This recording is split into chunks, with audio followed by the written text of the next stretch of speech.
Pati sa away ng Bisaya at Tagalog rambulan, proud pa yang nakilahok. Di ka kumakain ng pagpag, ngayon kakain ka ng alikabok. Kaya pati sa Bisaya versus Tagalog, mismong sa battle, may namumuo ng tensyon. Samantalang may nag-iisa tayong kalaban na kailangan pagtuunan ng atensyon. Sapagkat hindi lang ang mga sanga, dapat mabuwal ang puno.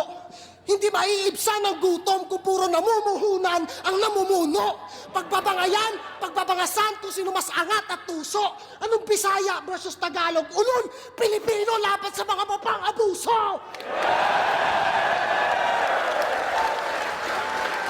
Kita-kits bukas sa Lunita!